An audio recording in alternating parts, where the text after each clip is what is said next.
What the hell were we doing last time? I don't remember, but we're gonna do something, so. Follow the red X is usually the best thing to do. Merchants passes through the village today, and she just kept pulling the craziest stuff out of her big bag. She said her name was a core. A core. Interesting. Very interesting. Alright. Where the hell is that big X going to? Forest of Myth. I don't want to go back there. Swear to God, if I gotta read another chapter book, this is not gonna be good. The home of that blasted dream. No shit. Yeah. Truly a nightmare I hope never to experience again. I hear you. Don't bring it back up, alright? Let's just forget about that. Let's forget about that, because if we talk about it, it might come back. Here we go. Oh, hello. Hello. How are things? Things are good. You want to know if anything unusual is happening? Well, I have been feeling a rather strange presence whenever I visit the Divine Tree. The Divine Tree? The Divine It's a Tree. legendary tree that exists in the heart of our village. AKA the Deku Tree. Did you investigate the cause of this presence? Not really, no. Not really, no. Not. Well, we're not really supposed to go near the tree, except for prayer. And why is that? I don't know. It's just how things have always been. Weird. Yeah. Antidote wheat. Excellent. Alright. Let's go see the Great Deku Tree. Is this it? This has got to be it. I'll take that. Cut it down. Cut that shit down right now. Burn it with fire. Why do we seem to encounter nothing but odd people lately? You should talk, Vice. Yeah. As if Grimoire Weiss is capable of spouting such nonsense. Hang on. I don't think it's done. The dark entity that governs all memories. Does that mean it'll tell us what we want to know? That'd be nice. Right? Oh, Jesus. Don't do it. Black, pure darkness, painted over everything. Words scattered here and there across the blackness. Kind words, difficult words, amorous words, all sparkling in the dark like jewels. The woods were few now, but time was shorter. Grabbing the woods in desperation, the tree turned to the sky. "This is wrong," whispered the tree in the voice of the wind through the leaves. "This is not how it was supposed to be. The plan has failed." Once long ago, the tree had remembered everything about the world. This was its task, its function, its purpose. It shivered with something approaching joy as it collected the memories of mankind. This was no accident. Emotions were as much a part of the tree as root and bark. Memories collected like dew on the thick green leaves of the tree. And once they had formed a web that spanned the entire world, worlds collapsed into sunlight before passing through the leaves and the pool of memory. From the pool, these words joined together to form colonies. Colonies united into whirlpools of light, and the light coalesced into stars.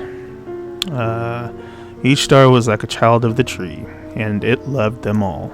Look at my memory. The child is here. They're brought low by disease. He is far too young to have suffered so. Thin beyond words, the boy's skin is a shade paler than the bleached sheets upon which he lies. His parents no longer visit him, for they cannot bear to watch him suffer. The doctors have long since surrendered his fate to the gods. The boy, too, has abandoned hope. Strange emotions, weariness, hatred, swell within the dark recess of his young heart.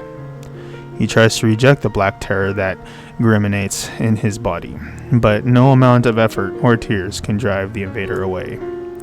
He has long ceased to resent his parents and doctors. Once he did, but now his pain is so great that there is little room in his heart to think of others. Is it over? Shit. Alright, hold on. Drink some water for this shit.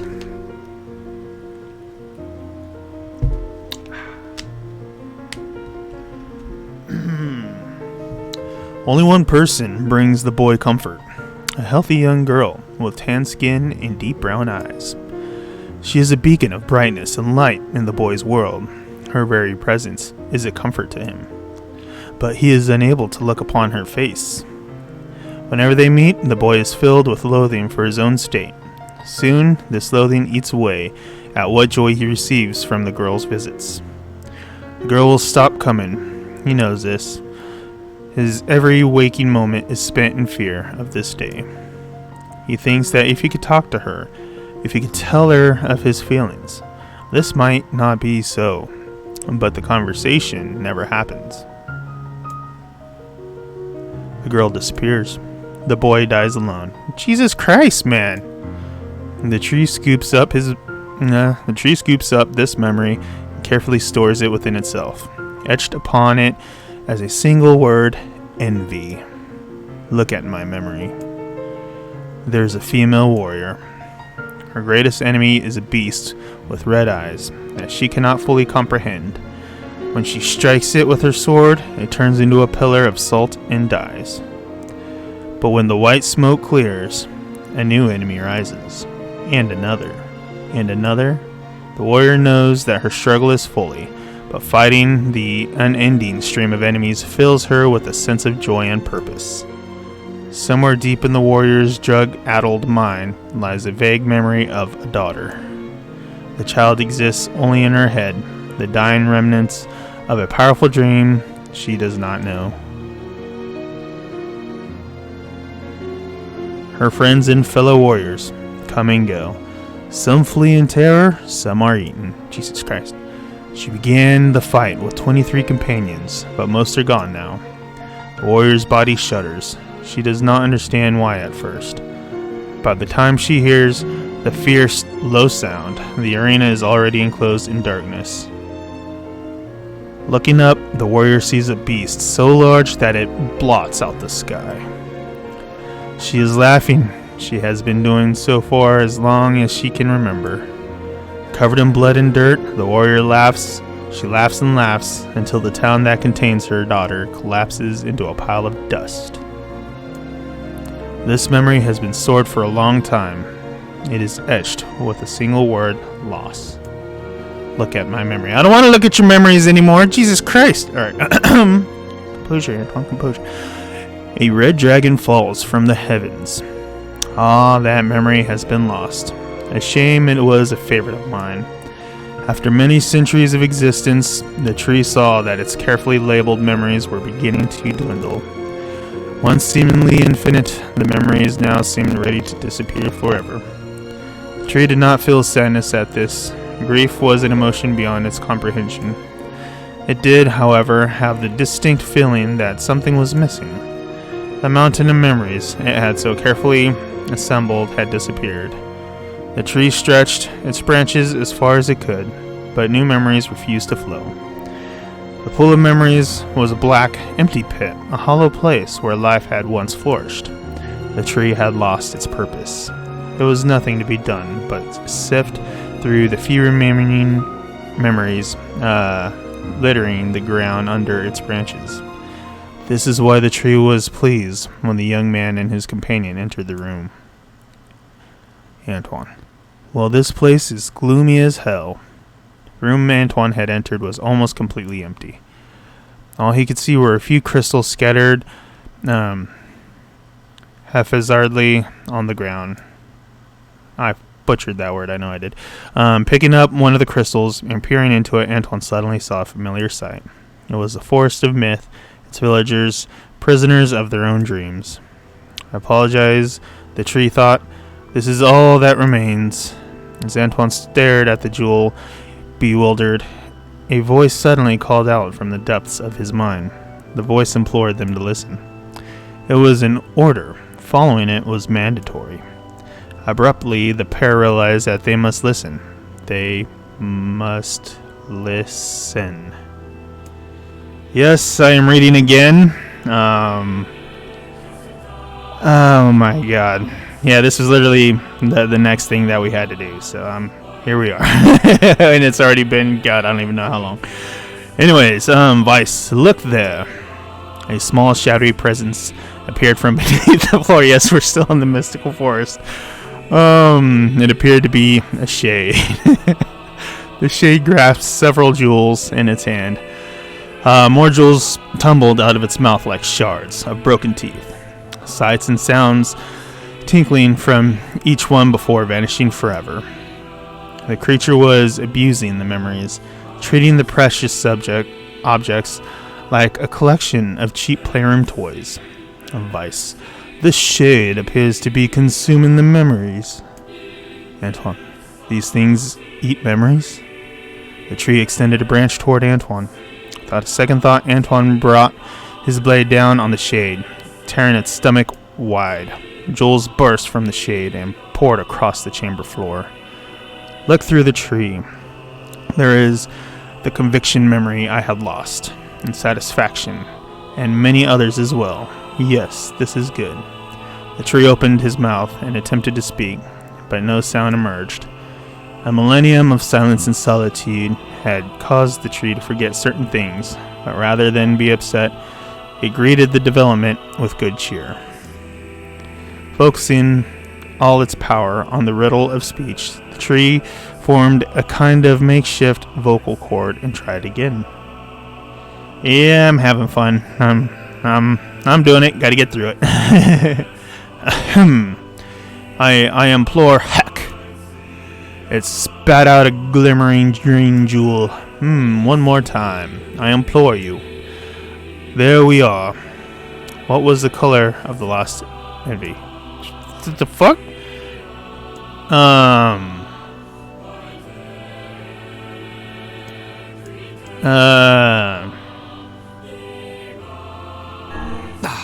Fuck. You let it slip through your fingers. Fuck. Come on, we have to go back to that stupid land of words again.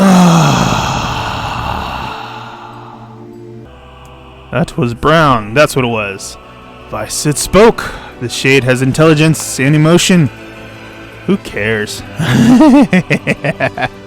Antoine brushed Vice's comment aside as his sword sliced through the shade's right arm. The shade extended its remaining arm to Antoine. I must touch him. I must make contact. The moment his fingers brushed against Antoine, the tree felt a warm sensation begin to burn. Something hot coursed through its fingers, up its arm, and out its entire body. It was emotion more than the entity had felt in centuries. The tree cried out in surprise and joy.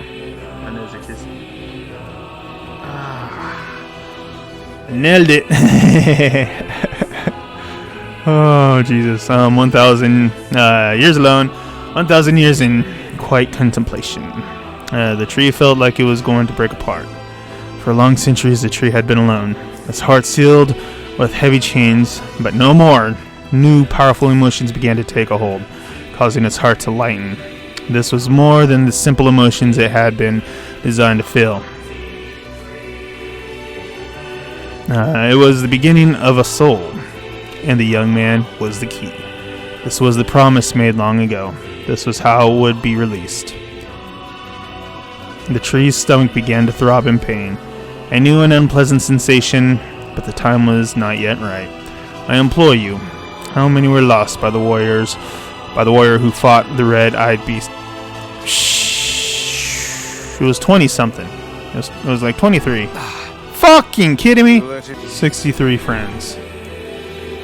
Okay, riddle time is over. I'm gonna kill this stupid shade once and for all. Thank God. Something round and shiny fell from the open stomach and clattered to the floor. The key! Cried the bug. Secure the key.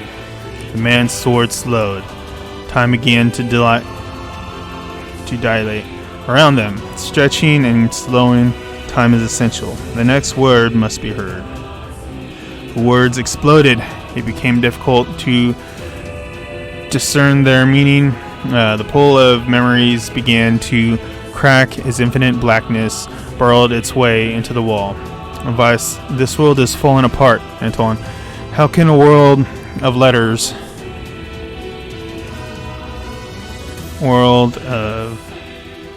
Yeah, world the letter. Yeah, word of letters. I implore, most important thing. Word. Yona, Yona, Yona. Yona. What the fuck? I was gonna say, there shouldn't be any wrong answer there. The light was complete. The memories disappeared. The tree's identity began to dissolve. As the letter slowly faded, Antoine was drawn back to the real world, and the tree was satisfied. Did I do it? Did I do good? I think I did. Thank God, it's over. What in the... I never realized shades were capable of rational thought. I don't care if they can tap dance and play the fiddle. Without all this hassle. With the tree defeated, we no longer have to worry about being buried in its world of letters. Unless, of course, time itself begins to rewind. Vice. Alright, we got the fragment here. That's exactly what we needed. Good shit. I'm getting the hell out of here. I ain't talking to a single damn one of you. I'm done with this bullshit. Shit. No, I'm not. Well, what next? Check to see if the letters arrived from the younger brother. Speak with Popola. Let's go back to the brother. Let's see if the junk heap kid sent us a letter. Let's see Popola later. Oh, fine.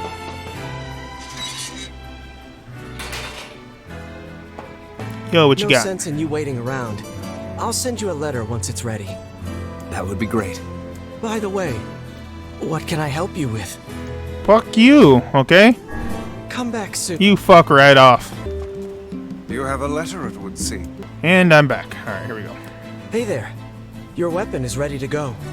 Great. Just told me last time I was here, you asshat. Obtain the two-handed sword Iron Will. Hell yes. You know, with a weapon like that, You were going to say? I need to ask you for a favor. Oh, yeah?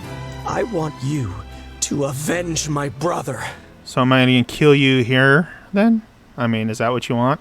That is a rather ponderous favor. It's my mission. It's the whole reason I've been creating these weapons for the past 4 years. I don't care about money. I only care about making a weapon strong enough to kill those bastards. Dude, you were the instrument in his death. I apologize, but you were. You murdered your own brother. And you're just Which deflecting. bastards? The ones in the mountain. That little shade and his robot. Shade in his A robot. shade has joined forces with a robot. There's a shade in there? Yes. And what have we decided? We're gonna kill it. That's all you had to say. There's a shade. Alright, it's dead. It's done. Done deal. Alright, Mad. Yeah, look at it. Oh, yeah. It's a badass sword right there. Alright.